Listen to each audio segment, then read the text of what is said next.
Salam saudara-saudara terkasih dalam nama Tuhan Yesus Kristus. Selamat berjumpa kembali pada pagi hari yang indah ini, di mana kami percaya berkat rahmat Tuhan menyertai kita semua, terutama pada semua jemaat GGP Kanaan. Kita percaya berkat-berkat Tuhan akan terus menyertai kita, di mana pada pagi yang indah ini Tuhan ada bersama dengan kita untuk mempersatukan kita dalam ibadah pada pagi hari ini. Baiklah saudara, kita bersatu dalam doa di mana kita akan memulai ibadah kita.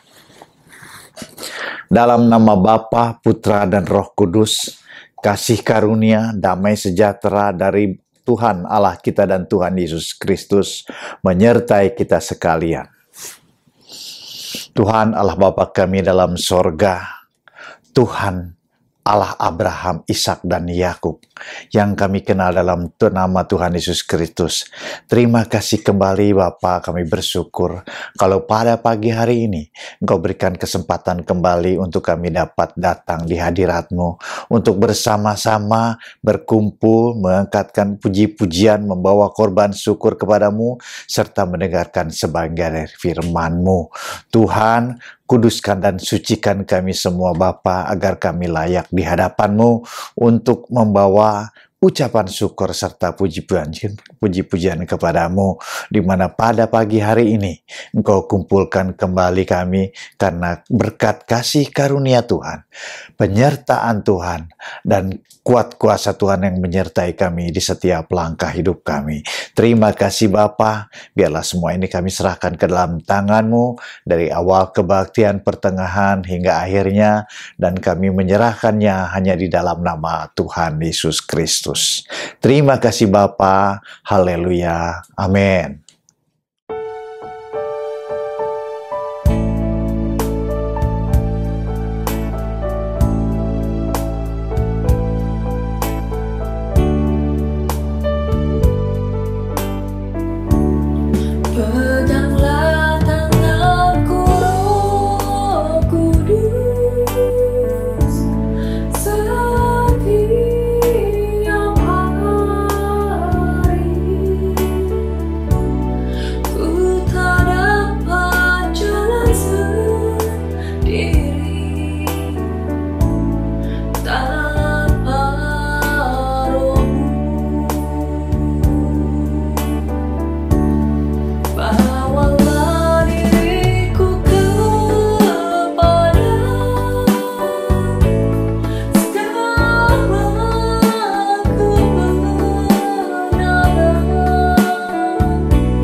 Baik, saudara-saudara terkasih dalam nama Tuhan Yesus Kristus, kita akan mendengarkan firman Tuhan, kita akan merenungkan dan belajar firman Tuhan terhadap kita semua, di mana kita diberikan pencerahan-pencerahan daripada Tuhan, bahkan akan diberikan penuntun oleh Tuhan melalui berkat-berkat yang akan disampaikan pada pagi hari ini.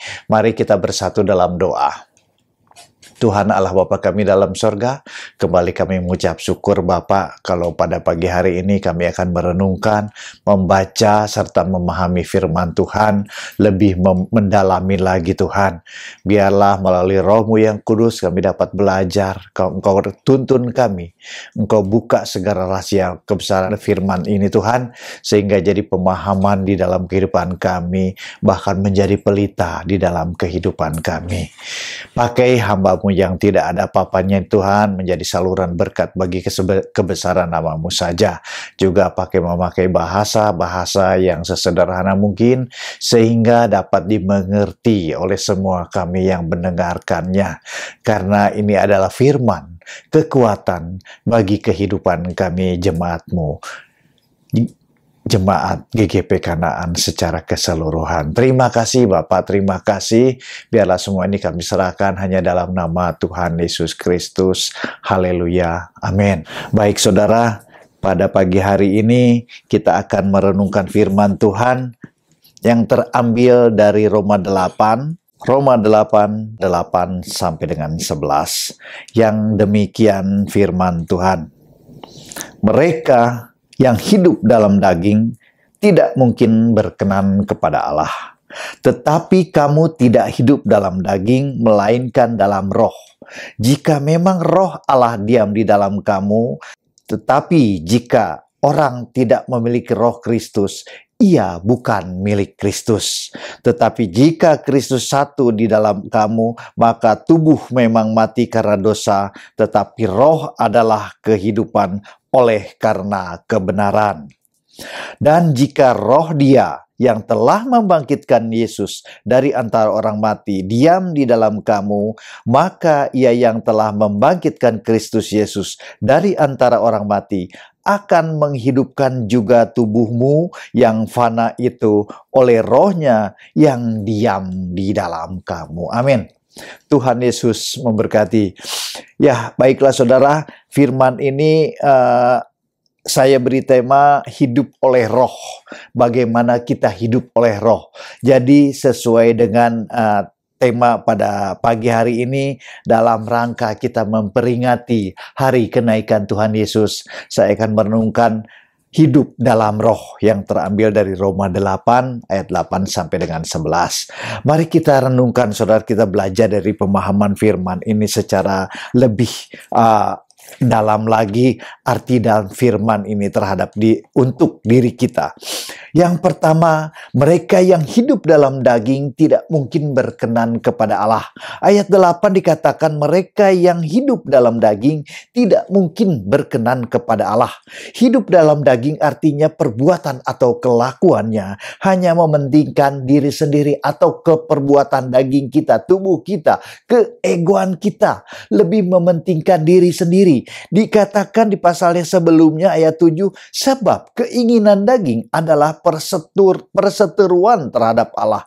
Karena ia tidak takluk kepada hukum Allah, hal itu memang tidak mungkin baginya. Nah, di sini dengan jelas memberi batasan kepada kita bahwa kalau kita hidup di dalam daging, kita tidak mungkin hidup dalam roh. Artinya di pasal yang ke-9b dikatakan, tetapi jika orang tidak memiliki roh Kristus, ia bukan milik Kristus. Ia bukan milik Tuhan. Artinya ada dua kehidupan di kita. Hidup menurut daging dan hidup menurut roh. Seperti ada dua pemisahan di sini. Kita mau pilih yang mana? Apa kita hidup menurut daging? Kita hidup menurut roh. Nah, dijelaskan di sini mereka yang hidup dalam daging tidak mungkin berkenan kepada Allah. Artinya apa? Bertolak belakang hidup kita kalau kita mengikuti Tuhan atau kita mengikuti daging. Jadi tidak bisa dipersatukan. Tuhan memberikan pemisahan di sini dengan jelas bahwa hidup menurut daging itu hidup menurut keinginan duniawi. Hidup menurut kehidupan-kehidupan yang ada di dalam duniawi ini. Atau apa? Hidup menurut kedagingan kita. Hidup menurut keinginan kehendak kita. Bukan keinginan kehendak Tuhan, bukan menggenapi kehendak Tuhan.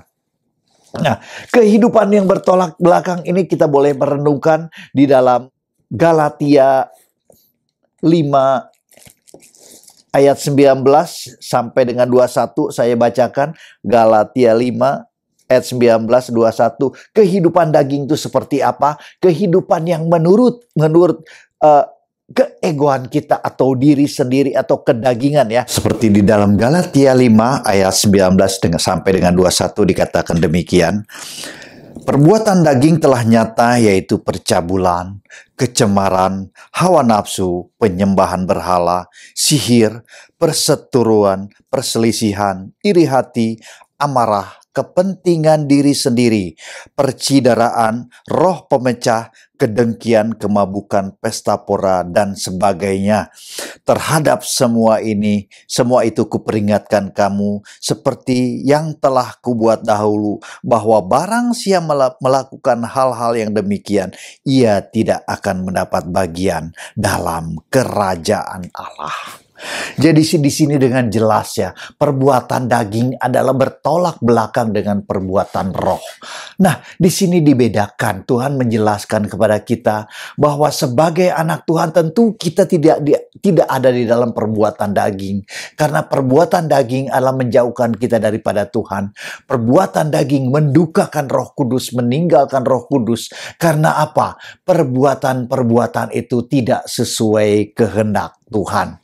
Jadi kembali kita diingatkan, artinya Kristus di dalam hidup kita, ada roh Allah di dalam kehidupan kita yang membawa kita untuk mengerti bahwa kita harus hidup berkenan kepada Allah. Bagaimana hidup kita mengikuti kehendak Allah, bagai sejalan dengan keinginan hati Tuhan, bukan keinginan hati sendiri atau bukan kehendak keegoan diri kita sendiri. Nah, di sini menjelaskan kepada kita sekalian bahwa melalui firman ini kita diperingatkan bahwa mereka yang hidup dalam daging tidak mungkin berkenan kepada Allah. Jadi hidup dalam roh berarti hidup di dalam kebenaran kehendak Tuhan sesuai kehendak Bapa di sorga. Untuk itulah kita dipisahkan. Untuk itulah kita diperingati, diingatkan supaya kita hidup berkenan kepada Tuhan. Yang kedua di pasal yang ke-9 dikatakan, tetapi kamu tidak hidup dalam daging melainkan dalam roh, jika memang roh Allah diam di dalam kamu. Jika memang roh Allah diam di dalam kamu. Jadi firman Tuhan dikatakan yang kedua ini mengikuti kehendak Tuhan. Artinya apa? Kita ada di dalam jalannya Tuhan. Kita mengikuti kehendak Tuhan. Jika ada roh di dalam kita. Kembali Tuhan pertanyakan melalui firman ini. Jika Tuhan ada di dalam kita. Kalau dikatakan jika Tuhan di dalam kita. Berarti Tuhan menanyakan kepada hati kita. Untuk kita renungkan ada atau tidak roh itu di dalam hidup kita. Kita menerima atau tidak, kembali kita renungkan. Gak usah dijawab, tapi mari kita renungkan firman ini. Mari kita pahami, kita renungkan, kita pelajari lebih lagi ke dalam firman Tuhan. Karena kamu tidak hidup dalam daging, melainkan dalam roh. Artinya apa? Ada roh Tuhan di dalam kita. Artinya kita mohon, kita berbuat sekekuat tenaga kita untuk kita dapat melakukan kehendak-kehendak Tuhan. Sehingga ada roh Tuhan di dalam kehidupan kita. kita. Jadi bukan karena kekuatan kita untuk kita mengikuti kehendak Tuhan, bukan kehebatan kita. Kita ada di dalam Tuhan, tetapi karena roh Tuhan yang ada di dalam kita selalu membawa kita dalam kehidupan orang percaya, orang yang mengikuti kehendak Tuhan. Bahkan kita percaya ada penyertaan Tuhan di dalam setiap hidup kita. Nah, hidup di dalam mengikuti kehendak roh atau di dalam kehidupan mengikuti kehendak Bapa itu atau tentu berdasarkan ada dasarnya, ada ketentuannya. Ketentuannya apa? Ketentuannya firman Tuhan yang kita pahami, firman Tuhan yang kita pelajari. Karena kalau kita renungkan firman Tuhan, Tuhan naik ke surga, Tuhan katakan lebih baik aku naik kembali kepada Bapa. Supaya apa? Supaya Ia memberikan rohnya kepada kita. Untuk memberikan kekuatan kepada kita. Untuk apa? Kalau Tuhan ada di dalam dunia ini, Tuhan Yesus hanya terbatas ada di satu tempat. Tetapi Tuhan yang tidak terbatas kembali ke sorga, sehingga Dia mengirimkan rohnya yang kudus untuk ada di dalam dunia ini menjadi apa? Roh penolong, roh penghibur, bahkan kekuatan di dalam kehidupan kita. Untuk kita memahami kehendak Tuhan di dalam kehidupan kita. Untuk kita mempelajari kehendak Tuhan di dalam kehidupan kita. Bukan karena kekuatan kita, tetapi karena pemahaman yang lebih dalam terhadap firman Tuhan. Terhadap kekuatan kita. Inilah firman Tuhan kita. Inilah kekuatan kita. Memang kekuatan kita hanya ada bersama dengan Tuhan. Bukan kekuatan karena kekuatan kita.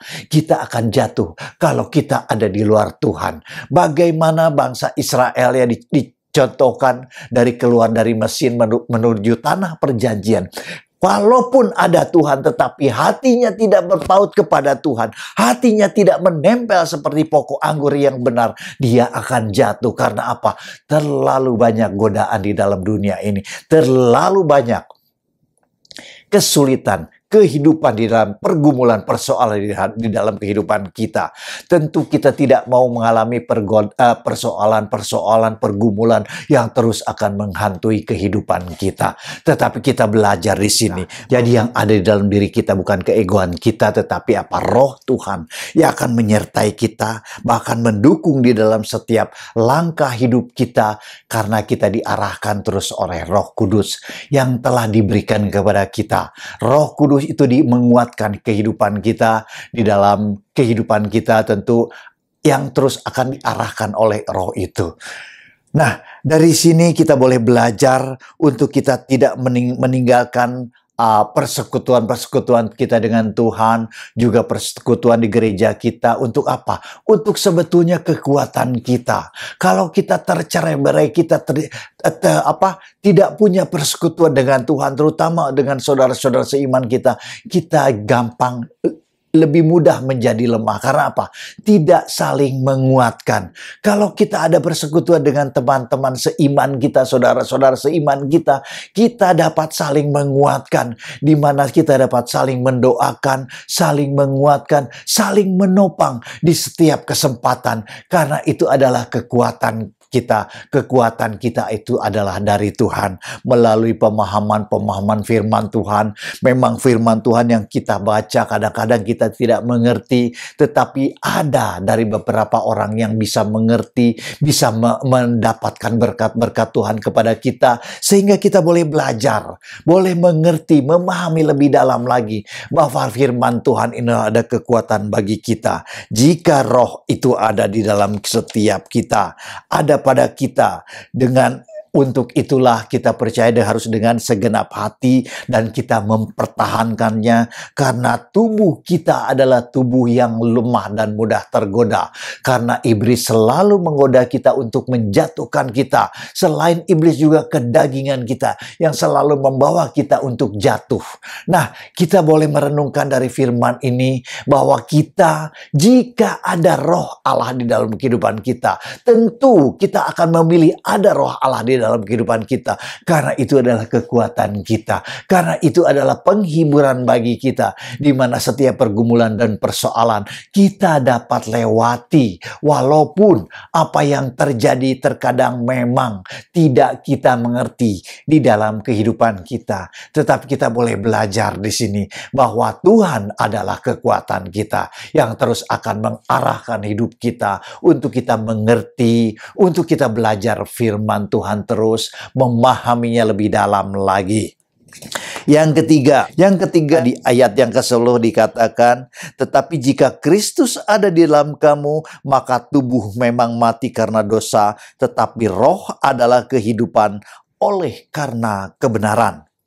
Jadi yang ketiga, ada di dalam Kristus, ada di dalam Roh Kudus yang menyertai kita. Jika Kristus ada di dalam kamu, tubuh kita memang mati. Artinya apa? Tubuh kedagingan kita bukan mati ya.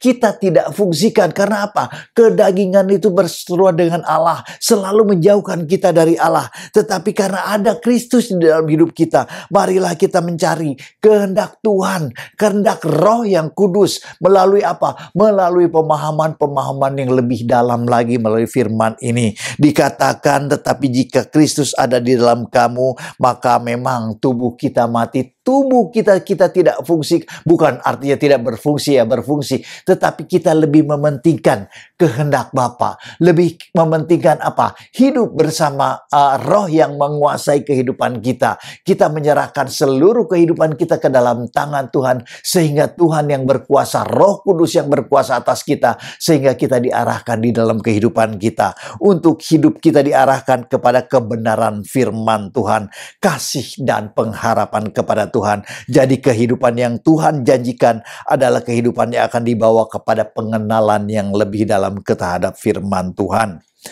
Tetapi roh adalah kehidupan. Roh Kudus akan membawa kepada kehidupan, bukan hidup seperti hidup yang biasa saja, seperti orang-orang hidup di dalam dunia, bukan. Tetapi roh hidup yang akan membawa kepada kita pengenalan, mendekatkan diri kepada Tuhan, lebih mengenal kepada Tuhan, lebih memahami kepada Tuhan, bahkan mengerti hati Tuhan. Ada di dalam Kristus artinya kita mempunyai roh yang Tuhan berikan kepada kita.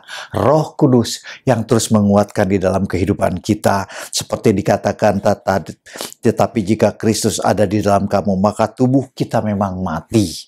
Tetapi roh adalah kehidupan oleh karena kebenaran. Jadi kita hidup untuk belajar terus kebenaran-kebenaran firman Tuhan. Kita hidup untuk memahami kebenaran firman Tuhan. Kita hidup bukan hanya hidup, sekedar hidup mengikuti kehendak apa yang kita jalankan gitu ya. Hidup seperti hidup, bangun pagi, bekerja, pulang kerja, istirahat, tidur, besok berangkat lagi. Kehidupan itu adalah kehidupan duniawi yang tidak ada rencana Bapa di dalam kehidupan kita. Tetapi kehidupan yang Tuhan janjikan adalah kehidupan di dalam kebenaran firman Tuhan. Artinya kita hidup untuk terus memahami firman Tuhan, untuk terus belajar kepada firman Tuhan. Karena kita harus ada di dalam pimpinan roh, pimpinan firman Tuhan, pimpinan dari Alkitab yang kita pelajari, kita pahami bahwa kita hidup harus mengikuti dasar-dasar kehidupan itu melalui firman Tuhan yang diberikan kepada kita semua.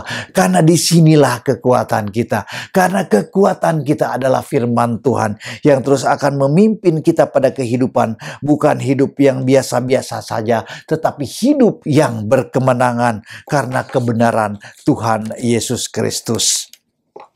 Nah, tubuh kita tidak menghambakan diri lagi terhadap keinginan daging, keinginan duniawi. Tetapi kita selalu terus ada bersama dengan roh yang menguasai hidup kita dalam setiap keadaan. Bahkan kenapa harus kita mengenal roh, roh yang telah dijanjikan kepada kita di dalam Kisah Rasul. Kita bacakan Kisah Rasul 1 ayat yang ke-8 dikatakan, tetapi kamu akan menerima kuasa kalau Roh Kudus turun ke atas kamu, dan kamu akan menjadi saksiku di Yerusalem dan di seluruh Yudea dan Samaria sampai ke ujung bumi.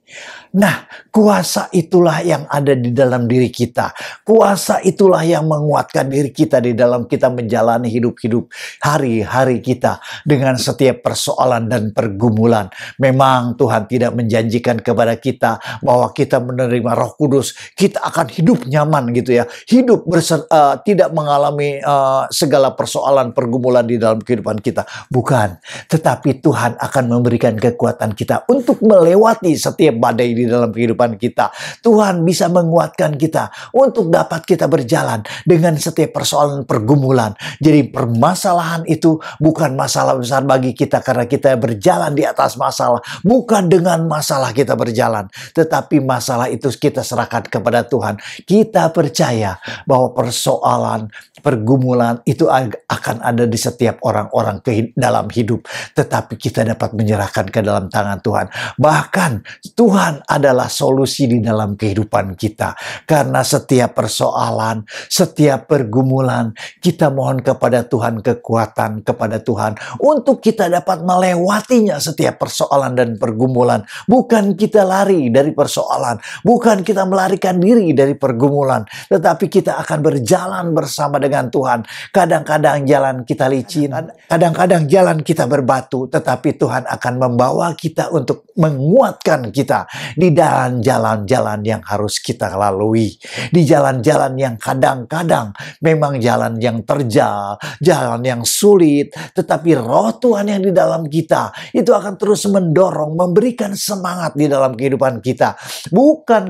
Bukan kesulitan yang kita lihat, tetapi apa? Roh Tuhan, Tuhan kita yang kita lihat, Tuhan kita yang kita pandang, karena kita mendapat kekuatan dari Tuhan, karena kita mendapat pemahaman yang lebih mendalam kepada Tuhan, karena kekuatan kita itulah Tuhan kita.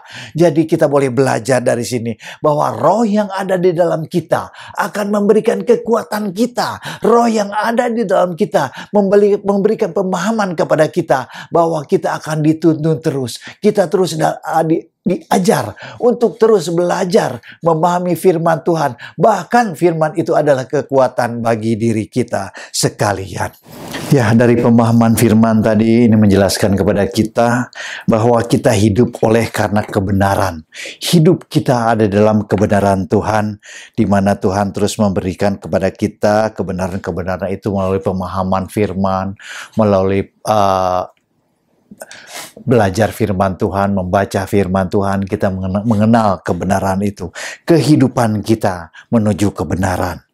Jadi firman itu adalah perkataan Tuhan yang memberikan kekuatan kepada kita, bahkan penghiburan kepada kita, setiap umatnya yang memegang kebenaran itu. Yang keempat, yang terakhir, hidup yang berkemenangan. Di ayat 11 saya akan bacakan, dan jika roh Dia yang telah membangkitkan Yesus dari antara orang mati diam di dalam kamu, maka Ia yang telah membangkitkan Kristus Yesus dari antara orang mati akan menghidupkan juga tubuhmu yang fana itu oleh rohnya yang diam di dalam kamu. Nah, kembali kita diingatkan bahwa roh Tuhan, Roh Kudus ada di dalam kita yang akan membangkitkan kita dari tubuh yang fana ini. Tubuh kita memang tubuh dosa, tubuh penuh dosa. Kita dilayakkan oleh Tuhan dengan kematian Tuhan. Dan Tuhan bangkit, Tuhan naik ke sorga. Itu memberikan kepada kita roh kekuatan kepada kita. Memberikan kekuatan kepada kita untuk apa? Untuk menjalani kehidupan kita di dalam hidup yang berkemenangan.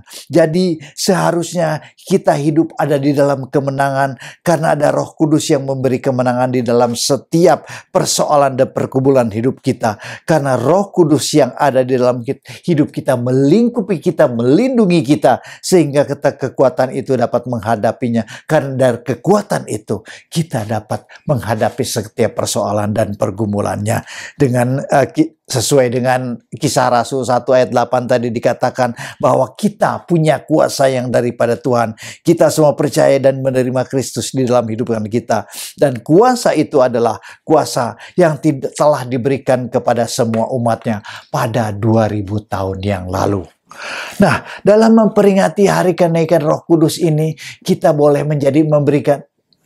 merenungkan firman ini, karena firman ini menjadi kekuatan kembali kepada kita. Kita diingatkan kembali oleh Tuhan, kita dijelaskan kembali oleh firman ini bahwa kita diberikan kekuatan oleh Roh Kudus yang diam di dalam diri kita. Roh itu telah ada di dalam diri kita.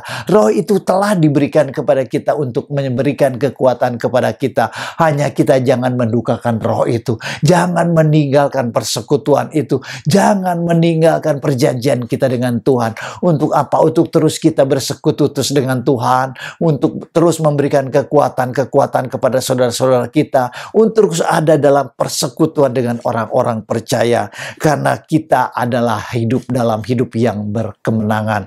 Karena apa? Karena roh kita lebih kuat dari roh yang ada di dalam dunia ini. Artinya apa? Lebih besar dari roh ke dalam dunia ini, tetapi bukan untuk menjadi kesombongan bagi kita, tetapi menjadi kekuatan. Karena apa? Kesombongan akan menjatuhkan kita. Bagaimana raja-raja bangsa Israel setelah memerintah, begitu dengan hebatnya memerintah, kesetiaan kepada Tuhan, begitu dengan kerajaannya menjadi kuat, akhirnya dia timbul kesombongan di dalam dirinya dan jatuh. Karena kesombongan itu akan jatuh. Demikian juga dengan kita. Karena kita menjadi kuat dan kita menjadi sombong, akhirnya akan jatuh dan meninggalkan Tuhan. Karena apa? Merasa kita kuat. Karena apa? Karena firman Tuhan yang dikatakan, dan jika roh Dia yang telah membangkitkan Yesus dari antara orang mati diam di dalam kamu, maka Ia telah membangkitkan Yesus dari antara orang mati, akan menghidupkan juga tubuhmu yang fana. Artinya tubuh yang kita penuh dosa ini akan dibangkitkan, akan diberikan kekuatan, punya kuasa yang luar biasa daripada Tuhan. Untuk apa? Untuk menghidupi, menjalani kehidupan ini, menjalankan kehidupan ini dalam kebenaran-kebenaran firman Tuhan. Jadi Roh Kudus yang ada di setiap orang percaya akan memberikan kehidupan kebenaran. Jadi roh adalah hidup yang memberikan kebenaran, hidup yang akan menuntun kita kebenaran jika di dalam roh. Sesuai dengan tema ibadah pada Google Meet adalah roh yang akan memberikan kekuatan kepada kita dalam kita memperingati kenaikan Tuhan ke sorga. Itu memberikan roh kepada kita. Bahkan Tuhan janjikan kalau Tuhan naik ke sorga, kalau Tuhan kembali ke sorga, Dia akan memberikan rohnya yang kudus kepada kita untuk menjadi kekuatan. Untuk itulah, biarlah itu menjadi kekuatan bagi kita, menjadi pemahaman bagi kita, bahwa kita belajar terus kepada firman Tuhan, karena roh itu adalah roh yang menjadi kekuatan bagi kita, di mana terus kita merenungkan, memahami, dan mempelajari bahwa kita hidup harus berkemenangan, karena kita punya Tuhan, kita punya roh yang kuat, punya kita persekutuan yang kuat, kita saling menopang, saling menguatkan di antara kita, terutama untuk setiap jemaat Kanaan yang terus bersama-sama untuk membangun roh Tuhan, tubuh Kristus di dalam kehidupan kita hari lepas hari. Karena siapapun dari kita itu adalah anggota tubuh Kristus. Apapun yang kita punya talenta daripada kita, itu adalah kekuatan yang daripada Tuhan yang diberikan kepada kita untuk terus kita hidup di dalam roh. Untuk itu terus kita bersekutu dengan roh, untuk kita dapat terus bersatu, terus hidup dalam berkemenangan, dan tetap bersemangat, tetap berpengharapan kepada Tuhan. Amin. Tuhan Yesus memberkati.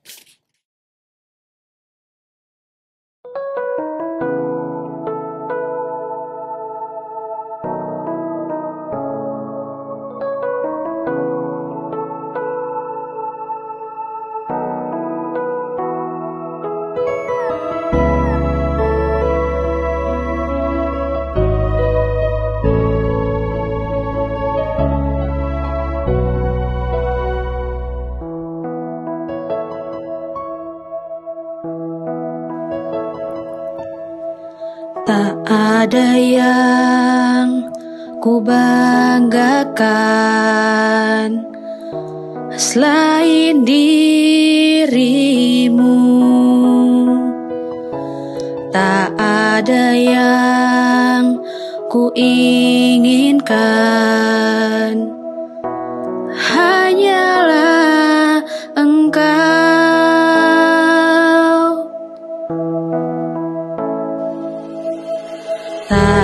ada yang ku banggakan selain dirimu. Tak ada yang ku inginkan,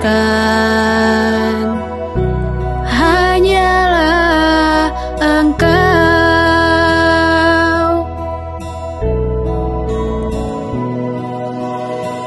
Ajarku mengenalmu, bahwa ku lebih mengenalmu. Pribadimu yang ku rindu,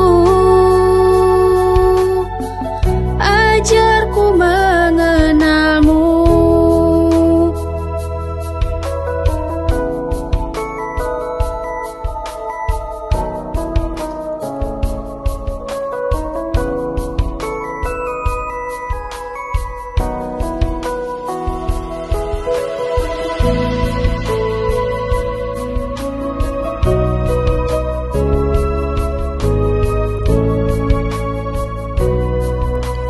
Aku ingin tinggal dalam pelataran-Mu.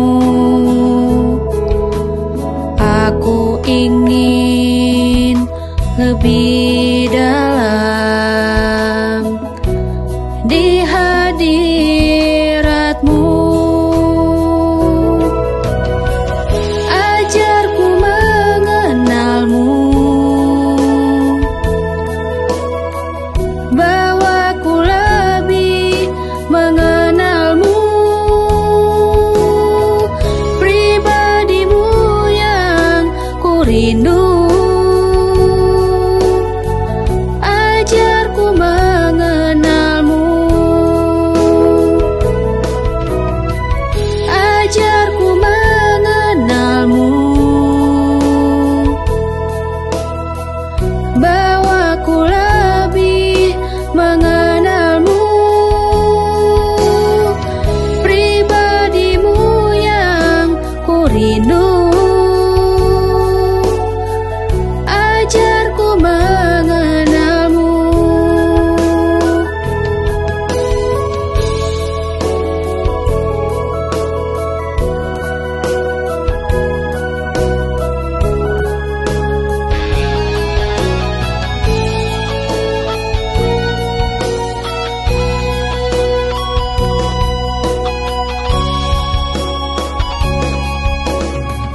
Ajarku mengenalmu, bahwa ku lebih mengenalmu. Pribadimu yang ku rindu, ajarku mengenalmu. Ajarku mengenalmu. Ajarku mengenalmu. Ajarku mengenalmu.